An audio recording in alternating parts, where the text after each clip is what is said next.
Scandinavian Bob here, hi. I know I have a lot of subscribers who are in their 20s. So today I'm going to share something I hadn't yet realized back when I was young. It's about integrity, accountability, and being a man of good values. Now, I wouldn't say my values were totally off when I was young. For example, if I told some of my friends I would do something for them, well, then I always did it. In other words, if I said something to them, they could count on me doing it. I never wanted to betray anyone or let anyone down, and of course that's a good thing. But what I failed to do was holding myself accountable. I thought that just as long as I kept my promises to others and looked good in their eyes, well, then everything would be fine, and who cares if I would break my own promises I set for myself? Oh man, listen up here, guys. Keeping your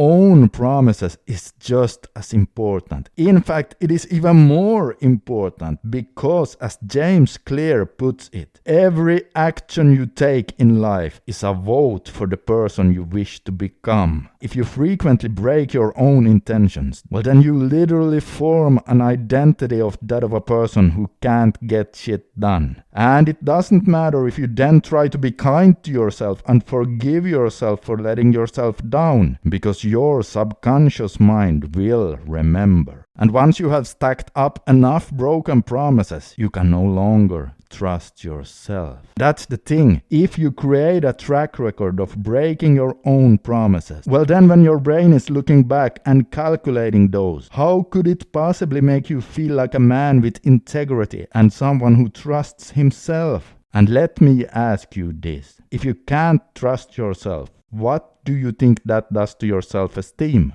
Well, I give you a hint. It's not good. Now, sometimes when I talk about things like this, some well-meaning friends can say something like, yeah, it's probably true, but don't be so hard on yourself. We must also be able to be kind to ourselves, or something like that. Well, that's well-meaning comments, but here's the deal. If you promise one of your friends to do something for him, and then you just break that promise because you feel a bit lazy that day, is that being kind to him?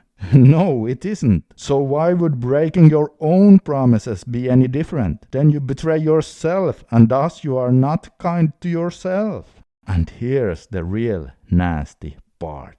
As you can see, your identity is at the bottom here, and it is the core driver of your actions. And then, of course, your actions are then dictating your results in life. In other words, your psyche works in a way that you will automatically do things that are in line with your identity. This means that if you view yourself as a person who often breaks his own promises, well, then you will not think twice in doing so with almost everything you set out to do in life. It happens almost automatically. It will happen because your identity is the core driver. Or like Tony Robbins says, the strongest force in the human personality is the need to stay consistent with how you define yourself. Well, how you define yourself is your identity. And as you remember, every action you take in life is a vote for the way you view yourself.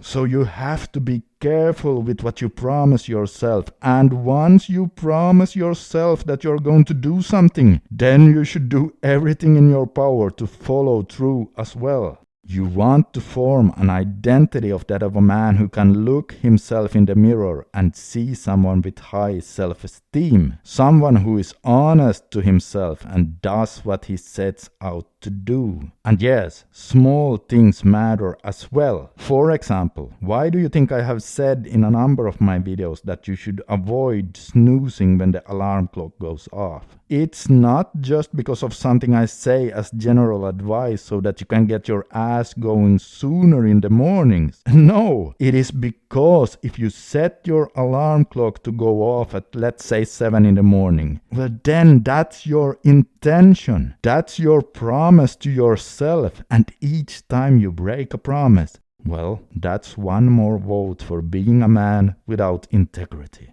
This is something I didn't fully understand when I was younger, but as a middle-aged man now, please listen to me when I say, do not practice what you don't want to become.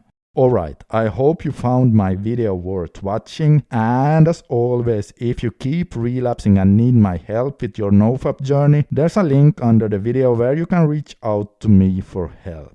Besides that, guys, this is Scandinavian Bob signing out for today. Consider subscribing for more helpful life advice, and as always, I wish you all the best in your journey to become the strongest version of yourself.